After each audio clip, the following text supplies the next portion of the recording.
to plead for this humanitarian corridor, a green corridor, so that medical supplies could be rushed in, because he said there is no electricity, there is no water, there are no resources, there are no medicines or antibiotics, and people are suffering, especially senior citizens who need medicines. They are in dire straits. People there have been living in a bunker for close to 48 hours with no electricity, no water, no heating anyway. He's pleaded for assistance, he's pleaded for help, he's pleaded for international intervention.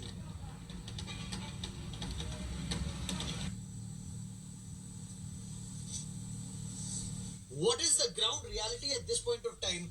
While we wait in this long queue to get fuel as we head into the heart of the center, let me now get you what members of parliament here in Ukraine are saying. And they are also very, very desperate for international intervention. We will get you what Ukraine's President Zelensky has said.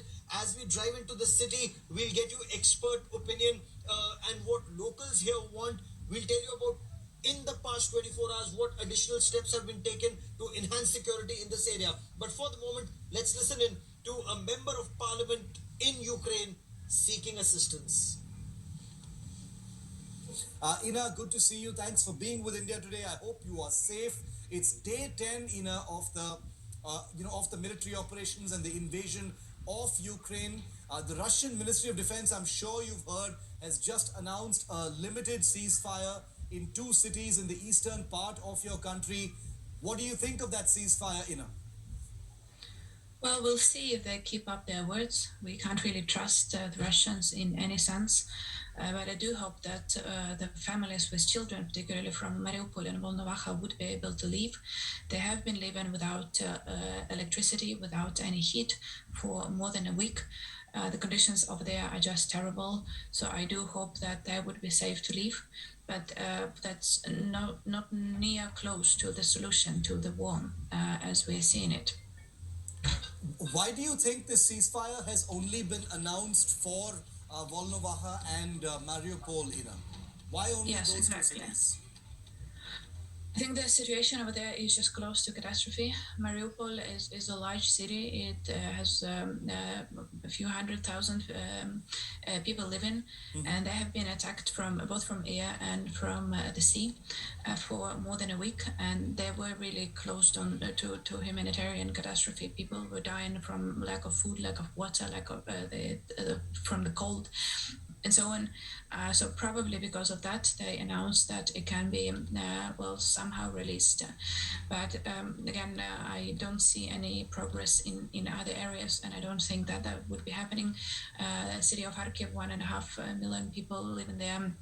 My native city is in a very similar situation. The Ukrainian army did manage to kick Russians further from the city. So probably that's why they're not announcing any ceasefire over there, because the Russians are losing around. And India Today's foreign affairs editor Geeta Mohan is en route Lviv to Kiev. Most people are traveling in the opposite direction from Kiev to Lviv. But Geeta Mohan, our foreign affairs editor, now joins me for more on the story. Geeta, the battle becoming extremely tricky. How difficult is the journey from Lviv to Kiev? Are people coming in, or is the train virtually empty except you and some others on board?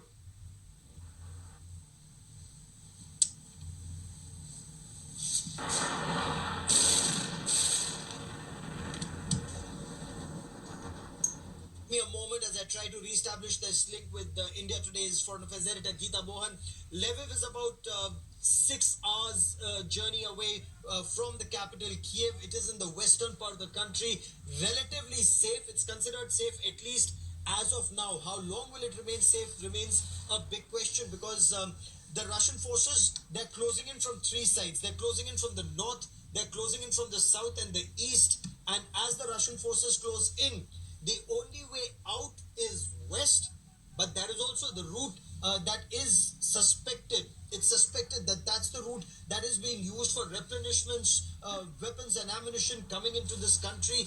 What we are being told at this point of time is that from several European countries and from across the Atlantic Ocean, we are told that anti-tank guided missiles, surface-to-air missiles, arms and ammunition that's flowing into Ukraine even as we speak. So, and all the resources that come into this country will come in through this western route. How long will this remain safe from the Russian artillery, missiles, and armor attack remains a big question. The situation as of now in Kiev, while you look at people stocking up and look at the queues, we've been in this queue for close to 40 minutes already, and we are now almost at at one of these centers. But I want to, for a moment, delve on this issue and talk about this ceasefire. It's a shot in the arm. It's much needed. It's a major relief. I want to cut across to my colleague Polami Saha, tracking the story very closely. Polami, describe to our viewers the areas in Mariupol, one of the worst in Donbass, where this ceasefire or a 6 hour long, 5.5 hour long humanitarian corridor has been permitted. And Polami, can you give us details, if at all, about what about the Indian students who are trapped in Sumy and in Kharkiv? What about the humanitarian corridor there? Any clarity on that just as yet, Polo? Well, Gaurav, just to give a sense of where the ceasefire is being effected as we speak right now in terms of the breather which has been given by Russia, Mariupol and Volnovakha is where the Ukrainian government has in fact said that the ceasefire has effected in some manner in the movement of civilians out of these areas in terms of safe evacuation. So these are the two areas for the moment. You're of course asking about Kharkiv and Sumy. Yesterday, the Minister of External Affairs, the Ministry of External Affairs, in fact, briefed that there are at least about 300 students who are stuck in Kharkiv and about 700 in Sumy. I'll come to that as to what exactly is the plan of action over there. Is this Putin's tokenism, this ceasefire, this 5.5 hour ceasefire, is this tokenism? One, Russian ceasefire in Donetsk, a region alone. So in one region alone that he's allowed for the ceasefire. The second point that we're making over here, breakaway Donetsk has large Russian population. So how much does this mean? Can Ukrainians, can other foreign nationals actually get out? If he's restricting it to one region, only two cities, Mariupol and Volnovakha, benefit. So two cities at the moment from where safe evacuation is possible during these ceasefire hours. Number 4, no respite for major Ukrainian cities under siege like Kharkiv, like Sumy, as you mentioned, Gaurav. The 5th point, no word on trapped foreigners in other cities. Kharkiv, Sumy. Kharkiv has 300 Indian nationals still over there. Sumy has 700. No help for stranded Ukrainian civilians, foreigners. So you're not providing any aid. You're restricting the ceasefire to only one particular region. Coming back to your question, Gaurav, about what is the plan of action as far as the MEA is concerned, we know that the students of Sumy have again made an appeal. They're running out of food, water, and other supplies, but the Ministry of External Affairs has told them that the firing has intensified in Sumy. The embassy has gotten in touch with them, told them, don't move. Do not move from where you are. Stay where you are because that's safe at the moment. Gaurav, back to you. देखो भाई साहब petrol की line ही चला मैं उधर जाऊंगा देख लूंगा ते तुसी All the way for the moment, many thanks for joining me. It's a very tricky situation. It's a very precarious situation for those who are still in Sumy and in Kharkiv. Polami now giving us the latest information that 300 in Kharkiv, about 700 in Sumy. The indication that would mean around 1,000 odd Indian medical students and others still in this part of Ukraine waiting for that humanitarian corridor, and getting them out would be a huge challenge. Give me a moment as I also bring into this conversation Mr. Kuldeep Kumar, who's a prominent Indian national living here in Kiev. Kuldeep जी, आप लगातार संपर्क में हैं जो भारतीय सुमी में भी है और खारकीव में भी है. भारत सरकार का कहना है कि करीब 300 है खारकीव में और करीब 700 के आसपास है सुमी में. आपकी उनसे लगातार बातचीत हो रही है, किस तरह उनको निकालने का आप लोग प्रयास कर रहे हैं, कोशिश हो रही है? सरकार की तरफ से भी कहा जा रहा है कि आज कुछ बसें भेजी गई हैं. आप हमें और क्या बता सकते हैं इस बारे में? देखिए, कल खारकोव में 10 बसेस भेजी गई थी. मेरे ख्याल से 600 लोग निकले हैं. कल रात तक 900 लोग बाकी थे. अगर आज कुछ बसेस गई हैं वहां पर, अगर 10 बसेस और निकली होंगी आज तो 300 लोग रह गए होंगे. लेकिन मेरे पास अभी आज वाली बसेस की कोई इंफॉर्मेशन नहीं है. सुमी के लोग बिल्कुल इस समय तक एज इट वहां पे एज इट इज फंसे हुए हैं. कोई एक आदमी बाहर नहीं निकल पाया वहां से. और सुमी में तो आज सवेरे भी खबरें आ रही थी कि वहां पर कुछ गोलीबारी चल रही है, गोलाबारी हो रही है. तो भारत सरकार की तरफ से और आप लोग जो यहाँ पर भारतीय समुदाय है वो क्या सुझाव दे रहा है उन बच्चों को जो अभी भी फंसे हुए हैं? अभी वो जहां पर हैं उनको वहीं पर रहना जरूरी है, या तो कोई हमारे हिंदुस्तान से डिप्लोमेट या कोई मिनिस्टर जो स्पेशल यहाँ पे परमिशन लेकर गाड़ियों को जाने की वहां पर इजाजत दी जाए, या फिर थोड़ी देर के लिए अगर सीज फायर जैसे दूसरी दो जगह पर हुआ है यहाँ पर भी सीज फायर होता है तो इनको वहां से बिल्कुल रशिया का बॉर्डर साथ में है वहां पे निकाला जाए। इनको एफर्ट्स करने होंगे, अगर ये एफर्ट्स अभी नहीं हुए तो बाद में मुश्किल हो जाएगी। तो इंडियन गवर्नमेंट से रिक्वेस्ट है इस पर सुमी वाले पर ज्यादा ध्यान दे। हमारी रिक्वेस्ट है कि सुमी में जो स्टूडेंट्स हैं उन पर ज्यादा ध्यान दिया जाए। Gee. So, this is the situation on ground as of now. About 300 in Kharkiv, according to the government, 700 in Sumy. Sumy remains the worst affected, and we've constantly been talking to children, to these medical students in Sumy. They said that now their medical supplies are running low. The government, as part of Operation Ganga, is saying that effort is being made. Some buses have been dispatched towards Sumy, to Peshochin actually, in an effort to get people to Peshochin, that's out of harm's way as of now, and then get them to safety. But is that very it's a huge challenge. I'll tell you why. Look at the images that we're showing you on your television screen now. These are the up close images of the convoy, that Russian convoy that's moving towards the capital Kiev. In some places it's extremely close to Kiev. One information that we have received is indicating that a part of that convoy is virtually now on the outskirts of Kiev. The logistics challenge that was being pointed out initially, that seems to have been overcome. One report, and we will be on ground to attempt to verify it, that the Ukrainian forces are thinking, are in the process of blowing up a bridge. They are blowing up a bridge in an attempt to ensure that the convoy does not roll into Kiev easily. When you look at these images, you look at the length of this convoy, look at how powerful the Russian assault into Kiev is likely to be in some times. And what you see around me is like eerily, it may be eerily calm, but is this actually that lull before the storm? Because people, while they're tanking up, some shops that are open, people are buying everything that they can to stock up. In some instances, people say that they may have to remain stocked up for at least a fortnight, if not more. And as you look at these images of this convoy, I once again want to ask Mr. Kuldeep Kumar, Kuldeep ji, जो लोग अभी अपने घरों में stock up कर रहे हैं, सब सामान भर के रखना चाहते हैं, कितने कितने दिनों का राशन, कितने दिनों का खाना पानी सब रख रहे हैं इस समय? देखिए, पहले जो लोगों ने रखा था वो 10 दिन का रखा हुआ था, और 10 दिन तो अब खत्म हो चुके हैं। और कुछ लोग ऐसे भी हैं जिनके पास अब पैसे भी नहीं बचे हैं। जिन लोगों की आमदनी कम थी उन लोगों के पास पैसे नहीं है, जितना मैक्सिमम वो स्टॉक कर सकते हैं वो कर रहे हैं। जिनके पास पैसे हैं 1-1 महीने का भी लोग स्टॉक कर रहे हैं, क्योंकि कहीं भी युद्ध का अभी जो है विराम नजर नहीं आ रहा, नहीं लग रहा कि कब उसका अंत होगा, तो लोग स्टॉक कर रहे हैं। लेकिन मुश्किल उन लोगों के लिए है जिनके पास अब पैसे नहीं है और वो स्टॉक नहीं कर सकते। कुछ खरीदते हैं वही खाते हैं, और ऐसा भी है कि 2-2 दिन उनको फाके भी करने पड़ रहे हैं। This is how this war is now hurting, that those who earn every day, those who pay every day, for them it's a huge challenge at this point of time. And I quickly want to cut across to our Foreign Affairs Editor Geeta Mohan, joining us for more on this. Geeta, is anyone traveling towards Kiev in that train from Lviv? Tell us what you are witnessing all around you, Geeta.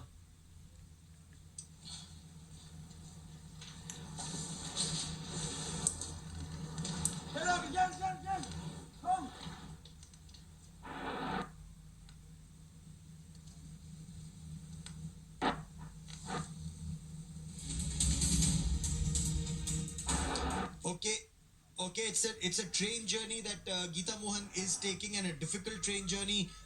In some pockets there is connection, in some pockets there is no connection, and the biggest fear now is that if internet is not there, what will people do? But I once again want to shift focus to what's happening in Sumy. There are videos that are horrifying of the battle that's taking place. It started with the Russian army targeting the Sumy University. Of course, they insisted that they had targeted the military faculty at the Sumy University. And then that battle has intensified. First Kherson, then Kharkiv, now Sumy. The battle has intensified, and about 700 Indian medical students still remain trapped in Sumy, running low on supplies. What effort can be made to bring them out? Government says that they've sent a couple of buses they've sent some buses. We do not know the exact number. Mr. Kuldeep Kumar indicated that 10 buses had been sent to Kharkiv and some others were being sent to Peshochin to bring these students back. The same place, these 10 buses. So, how difficult would it be to extract people from Sumi? क्योंकि सुमी में अभी भी आज सुबह भी लड़ाई की खबरें आ रही थी. सुमी में तो देखिए पिछले कई दिनों से चल ही रहा है, हमेशा लड़ाई चल रही है, वो रुका नहीं है, शांत नहीं हुई है वो जगह. तो देखिए बच्चों को अपने आप तो निकलने का मतलब ही नहीं है कि वो अपने आप कोशिश करे और अपनी जान को जोखिम में डाले. सरकार को इस पे जल्दी से जल्दी, दोबारा से बोल रहा हूं, जल्दी से जल्दी कार्रवाई करनी होगी परमिशन लेकर, ताकि ये उन बच्चों को वहां से बाहर निकाल सके. वरना 700 बच्चों के माँ बाप अभी सड़कों पर आ जाएंगे और आप लोगों से ये मांगेंगे कि हमारे बच्चों को बाहर लाया जाए. सुरक्षित बच्चों को बाहर निकालना बहुत बड़ी चुनौती है. Geeta Mohan with us. Geeta, if you can hear me, tell us more about this journey that you're taking from Lviv to Kiev, Geeta. Well, it has been an arduous one, Gaurav. The fact that even crossing the border right now had become a Herculean task. We had to go through security, speak to people, because despite valid visas, security is a huge concern for Ukrainian authorities. So getting in was quite a task. Shweta Singh, my colleague over here, and our camera person Mohsin, as also me, we took that journey, walked. There was a long walk with all our stuff, and then with all the baggage, everything, we walked, and then now we've taken the train. We'll be in Kiev by this evening, Gaurav, and while we were coming to the station, it is the railway stations also that now have become huge spaces for refugees. Refugees coming in from the eastern parts of Ukraine. You traveled the same distance, the same stretch as well, and you've seen the kind of humanitarian crisis that Ukraine is facing today. So we are on our way, but it was very difficult to get through. A language is a barrier, and people over here, some of them traveling to Kiev on the very same train, but it's a rather empty train, like it was when war started and you'd come to Lviv to report and go back. It is a rather empty train, but there are people who are going back, either to take care of things, to check on their homes, or for that matter, to be a part of that entire effort to repel the Russian forces, Gaurav. Oh, so people are heading back an empty train, but those who want to fight for Ukraine, or those who have to look after their homes and the elderly, they are coming back on board this train. Geeta, this is also the route that is feared by some, that since this is the route from where resources, arms, ammunition that the West is sending to neighboring countries, this is the route that is being used for that to come in. Is there an apprehension, Geeta, that this road and this route will also be targeted by Russian missiles, rockets, and then exiting this country would become extremely, extremely difficult, Geeta? Well, a very pertinent question, Gaurav. Yes, it is a fear. It is also a fear over here in Lviv when we see hordes of people moving towards the border. And we know that most of them are refugees coming in from the eastern parts. But there are a lot of people from Ukraine who are also leaving. They're leaving because they say that this Russian aggression seems like it's going to continue. And if it continues, then the western parts would also be hit. Lviv is a key center, and like you rightly said, all resources, supplies, everything is moving and going out of Lviv to other parts. If you are in Lviv today, apart from the fact that you'll see a lot of people with their luggages, bags, when shops open, you get supplies, you get all your resources, groceries, because it's closer to the border. So there is no paucity of resources, at least here in Lviv. And that's the reason why, if Lviv is hit, Ukraine certainly will be hit very, very badly. If the Russian forces, if Putin really wants to target and create a huge civilian catastrophe, then they will be looking at this key link between the east and the west. If he's looking at, and as they keep saying, that they do not want to hit civilians, but they're looking at bringing down an administration that's anti-Russia, then that's another matter.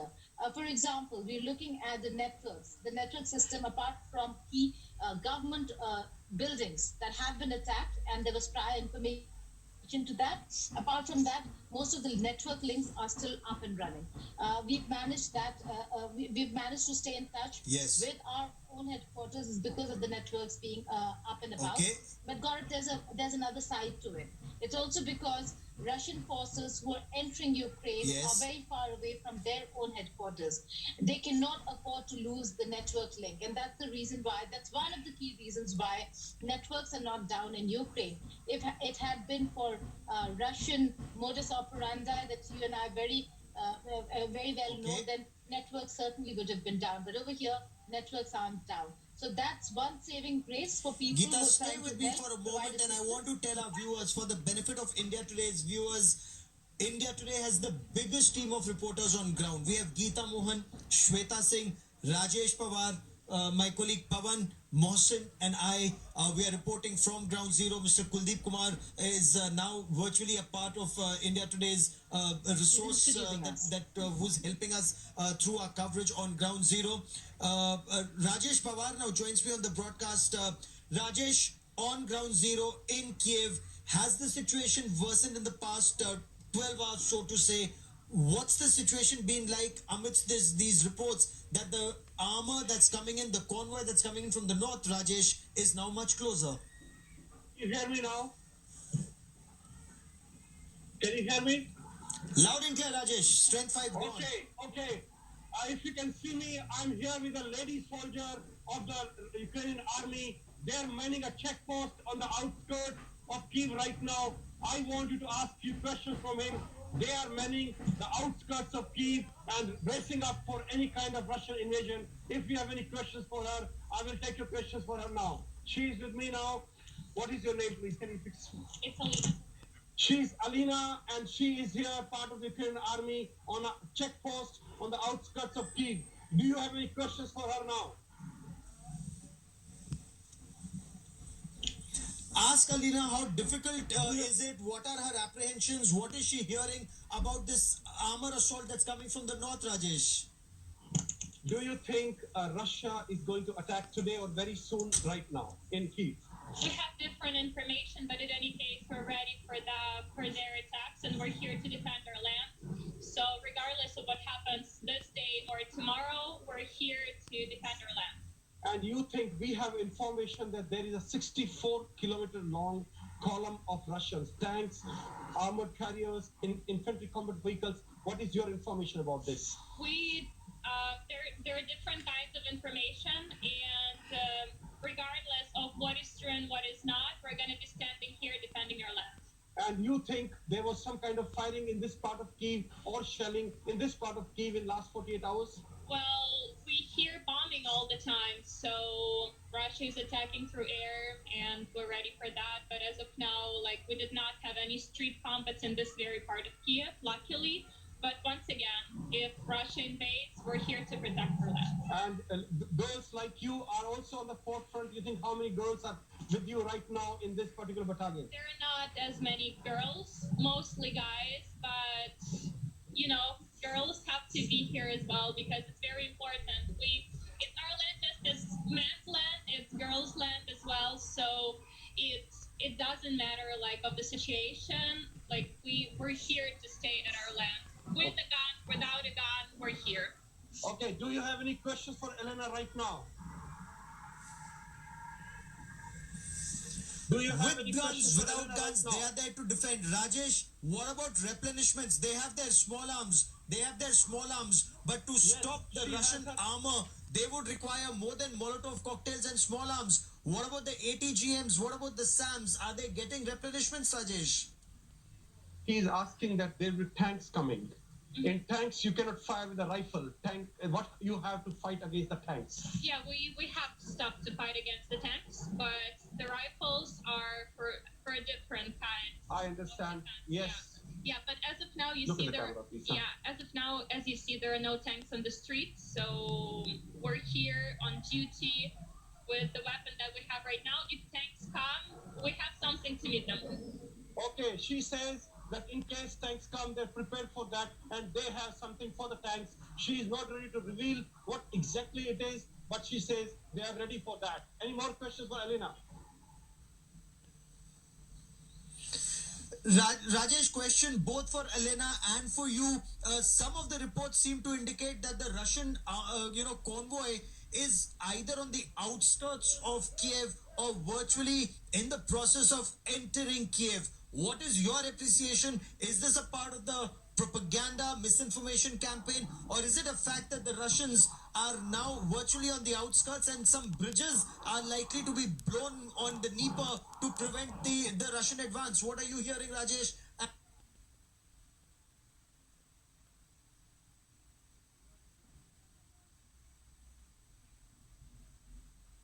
And Elena.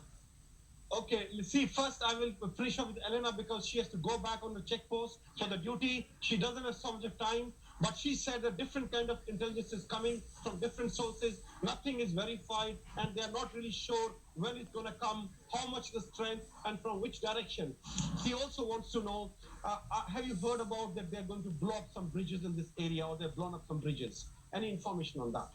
We heard about it, but I'm not sure we are supposed to disclose a lot of information. Okay, she says there are different kind of information. They also heard the similar news, but nothing is verified, and they will not be able to disclose much more than this to us right now. Thank you very much, Elena. Thank you very much. Bye bye.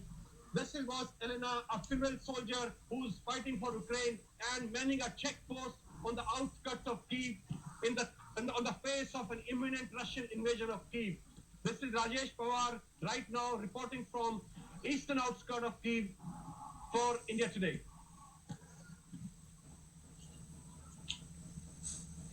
Rajesh, stay with me for a moment. Let me quickly bring in Geeta Mohan for more on this. Geeta, as you enter Kiev, is there any sense on whether the battle is likely to intensify in the days ahead, or is there hope that the next round of talks may bring at least a semblance of peace, or is the stance taken both by Russia and by Ukraine so hard that there can be no middle ground and one will win, one will lose? Geeta. Well, Gaurav, over here, it is not about losing or winning. It is certainly about negotiating and understanding on both ends. And that certainly, like you said, the positions are so harsh and so hard that they are unwilling to accommodate the others' concerns, or for that matter, idea of how they'd like their region to be, and the idea of regional security. In that, we know the biggest violator over here is Russia for having violated the sovereignty and territorial integrity of Ukraine. But the concerns that Russia has to do with an aspect that has to do with the West border. And in that, we are looking at a West that is not willing to invest itself in a scenario where Ukrainians are being bombarded every week. You just got a soldier over here who shoots with a rifle to protect herself. We are here trying to tell a story as journalists, and I have my video journalist over here, Mohsen Khan, one of the brightest we have in our channel, who is going to shoot with his camera and tell the story. But it has been a very difficult time for Mohsen as well. Mohsen, come on in, just jump in. Gaurav is asking us how difficult was it for you and your experience of coming to Kiev or entering Ukraine and then moving to Kiev. बहुत difficult है काफी कुछ नहीं करना पड़ रहा है हमारा टायर है एक बैग आगे पीछे साथ में लाएंगे फिर कैमरा शूट भी करना है स्नोफॉल भी हो रहा है फिर वॉक भी है ट्रेन भी पकड़नी है काफी कुछ humanitarian वो बताएं aspect, because he also, you will see the storytelling by Mohsen in terms of how he visualizes the impact Ukraine has had with this Russian aggression. Each aspect, जब हम पार कर रहे थे border, तब भी आपने दिखाया मोहसिन की कैसे वो जो humanitarian crisis है वो कितना बड़ा है. 65 किलोमीटर लंबा स्ट्रेच रहा होगा स्ट्रेच था, इसमें लोग लाइन लगा कर खड़े थे। हम सोचे थे हम वापस जाएंगे तो शायद 3 दिन तो हमें लगेंगे क्रॉस करने। जी जी बिल्कुल जी रो रहे हैं, लेकिन बड़ा अजीब सा माहौल है। बड़ा अजीब सा माहौल है. This is it's interesting because Gaurav, this is one of the aspects that we would be covering when we're covering war. It is not just about the conflict. It's not just about two countries trying to negotiate an understanding or peace. It's also about the cost to humanity. And over here, irrespective of what the so-called legitimate concerns are of either country, it's the human beings. Okay. Okay. Geeta, stay with me. In fact, for the benefit of our viewers, we are now crossing one of these checkpoints, and it's in neighborhoods now at checkpoints like these that people, men, women, even in some instances, elderly combat veterans, they are all manning these checkpoints. And just look around me. Each day, this checkpoint seems to become longer as you just hear a shell.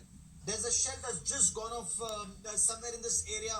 You can hear, and this just shows how this battle is now coming closer. This battle is coming closer, and this is the protection of Kiev. ये Russian, ये Ukrainian में क्या लिखा है कुलदीप जी? सावधान सावधान रुकने को कह रहे हैं यहाँ पर. आगे जो है चेक पोस्ट है और आप सावधान रहिए वहाँ पे रुक के चलिए. अंग्रेजी में भी stop. So it's stop in English. Stop. Look at those hedgehogs. Behind the hedgehogs, tires filled with sand, then the concrete barriers, and by incidentally, this is an additional checkpoint. This checkpoint wasn't so strong when we last crossed it. It just goes on to show that they are checking for everything. Incidentally, at some checkpoints, there have been incidents that suspicious elements have been stopped. We may have to keep the camera down. Polemy in the studio with us may have to help us through, while we will try to shoot as much as we can. Here are fighters with their assault rifles, checking every vehicle, checking every individual. Give us a moment as we tell you what's happening. Snipers are sitting. So, and we are showing you, so there are snipers here. We show our documents, we show our identity cards. They are waving us through. Okay, one side waves us through, the other side stops us. We will get you both sides of the story. Okay, he's asked us to stop. Our vehicle will be checked. Camera नीचे कर देता है. Okay, camera नीचे कर दो. थोड़ा तनाव है. ये सब गाड़ियां आ गई हैं यहाँ पर. तनाव आप देख रहे हैं कि लगातार बढ़ता जा रहा है. हम अपने दस्तावेज इनको दिखा रहे हैं. I'm from Ukraine. Yeah, Ukraine. Ani pressa. Is India. We are from India. We are journalists from India. Okay, India today. Yeah. That's right. Yes. Accreditation. You have accreditation. Accreditation is applied. We have press visa, journalist visa.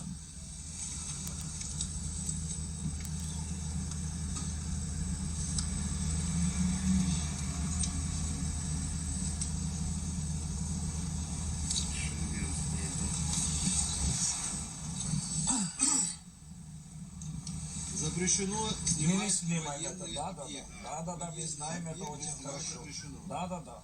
Блокпосты тоже, но Да. Это нам говорили уже, да. Поэтому да, он Да, обязательно. Спасибо, дорогой, очень благодарны. Да. Спасибо.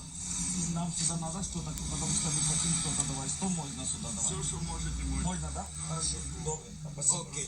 Спасибо. So I will have to reverse a little. नीचे रखना. We have the cameras down. We are trying to leave this area. Give us a moment as we try to negotiate this checkpoint. They checked our vehicle, they checked our documents. They're very clear about it. That they want no filming, no shooting whatsoever, because this is one of the main entry points into Kiev. So this is one of the main entry points. They are waving us through after checking our documents, after verifying our antecedents. They've checked our passports, and look at the levels. Okay, of security that you see here at this checkpoint. Incidentally, it's biting cold here in Kiev right now. The temperature right now as we speak is 1 degrees. Otherwise, okay, there's another vehicle that is being turned back. We will show you more checkpoints en route. Yeah. Look at the long traffic jam that you see on the other side of the road. I will request my camera colleague Pavan Kumar to show you the traffic jam on the other side. Pavan, उस side look at this traffic jam. लेकिन ये एकाएक इतना ज़्यादा traffic jam उस तरफ क्यों लगा है? उस तरफ क्योंकि कीव से बाहर निकलने वाले ये लोग जो है ना, ये कीव से बाहर, कीव में एंटर करने वाले कम लोग हैं, बाहर निकलने वाले ज्यादा। आप लोग करती है अपना विंडो। क्या ये भी दिखाता है कि अब कीव में कुछ बड़ा होने वाला है और इसीलिए बड़ी संख्या में लोग निकल जाना चाहते हैं, अब नहीं रहना चाहते। कितने लोग होंगे इस समय कीव में, क्योंकि कुछ रिपोर्ट्स के मुताबिक ज्यादातर शहर खाली है। आपका क्या आकलन है? मेरे ख्याल से अभी भी 2 मिलियन से ऊपर लोग होने चाहिए कीव। यानी 20 लाख लोग आराम से होने चाहिए। 20 लाख Yes, लोग yes. अभी भी कीव में है। राष्ट्रपति ज़ेलेंस्की के बारे में कुछ लोग कह रहे हैं कि वो निकल गए। आप यहाँ लगातार नेताओं से भी बात कर रहे हैं, कई एमपी से आपकी बात हुई, उनका क्या कहना है? नहीं, ऐसा कुछ नहीं है। ज़ेलेंस्की बारी बारी इवन टेलीविजन पे आ रहे हैं, डायरेक्ट अपना इंटरव्यू दे रहे हैं, ऐसा कुछ नहीं है। ये सब मनगढ़ंत कहानियां हैं लोगों की। वो निकल गए, वो कभी भी नहीं भागेंगे यहाँ से, ये लोगों का विश्वास है। और मैं भी उनके साथ हूँ जिनको उन पर विश्वास है कि वो One more checkpoint, and watch, this is not a military checkpoint, this is a militia checkpoint where again we have been checked, but we are being waved through. But look at the levels of barriers en route. Look at the level of barriers on the other side of the road also. Sandbags are being brought in. Huge trailers are being used to bring in sand in this area. But just look at the traffic jam on the other side. That will give you an idea about the desperation to leave Kiev, because now this attack is imminent. Now this attack, it could happen anytime, and that is why the road into Kiev, well, very few inside. The road out of Kiev, there are hundreds and hundreds who want to leave. By some assessment and some appreciation, okay, see, there's another checkpoint. तो कुलदीप जी, इतने जो ये barriers थे, ये रोज तो हमें दिखते नहीं है क्या? रोज इनकी संख्या बढ़ती जा रही है? हाँ, पिछले 2-3 दिनों में मेरे ख्याल से इनकी संख्या 3 गुनी हो चुकी है और बढ़ाते जा रहे हैं। चेक पोस्ट को अगर सपोज करो, अगर वो एंटर करने की कोशिश करें तो उनके ब्रेकर्स जो हैं उनके बीच में आते रहे और उस जगह पर उनके साथ वो युद्ध करते रहे। This is that anti-tank obstacle course. अच्छा, यहाँ एक लाइन है, क्या मैं साइड से निकालूं या लाइन में ही लगा रहा हूँ? निकाल लीजिए साइड से भी, कोई प्रॉब्लम नहीं है। ठीक, नहीं, निकाल लीजिए। हम एक बार साइड से भी निकालने का प्रयास कर रहे हैं। यस, अब अपने उसमें। And here is a lady who's manning this checkpoint. Here there is a lady who's manning this checkpoint. Okay, very hostile, but Last check. Вот, не зупиняється. Ми довели 2 ряди здесь. 2 ряда, будь ласка, паркуйтесь тут. Добре. Another checkpoint where we are being frisked, we are being checked, but we'll quickly slip into a break. We'll get you more on the other side of a quick break. Stay with us. Passport.